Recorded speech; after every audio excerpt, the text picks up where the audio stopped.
भारतीय संविधान का अनुच्छेद 16 आर्टिकल 16 मुख्य रूप से सरकारी नौकरियों में अवसर की समानता की बात करता है।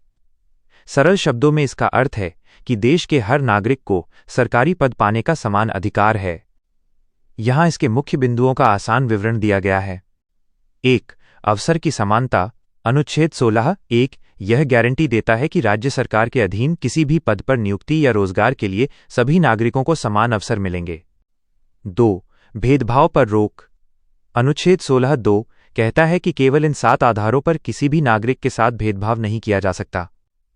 धर्म, रिलीजन, मूल वंश, रेस, जाति, कास्ट, लिंग, सेक्स, वंश, डिसेंट, जन्म स्थान, प्लेस ऑफ बर्थ, निवास, रेजिडेंस। 3.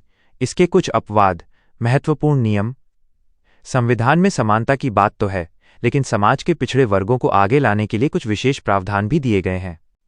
निवास की शर्त। संसद कानून बना सकती है कि किसी विशेष राज्य या क्षेत्र की नौकरी के लिए वहां का निवासी होना जरूरी है, जैसे कुछ पहाड़ी क्षेत्रों में। आरक्षण, रिजर्वेशन। सरकार उन पिछड़े वर्गों के लिए सीटें आरक्षित कर सकती है जिनका सरकारी सेवाओं में पर्याप्त प्रतिनिधित्व नहीं है।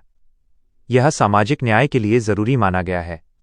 धार्मिक संस्थान। किसी धार्मिक संस्था या मंदिर मस्जिद से जुड़ी नौकरी में उस धर्म को मानने वाले व्यक्ति को प्राथमिकता दी जा सकती है। ईडब्ल्यूएस आरक्षण। आर्थिक रूप से कमजोर वर्गों के लिए भी 10% आरक्षण का प्रावधान इसी अनुच्छेद के अंतर्गत शामिल किया गया है। निष्कर्ष। आसान भाषा में कहें तो अनुच्छेद 16 ये सुनिश्चित करता है कि सरकारी नौकरी किसी की जागीर नहीं है। काबिलियत होने पर हर भारतीय को वहां तक पहुंचने का हक है। साथ ही ये कमजोर वर्गों को आरक्षण के माध्यम से सहारा भी देता है ताकि वे समाज की मुख्यधारा में जुड़ सकें।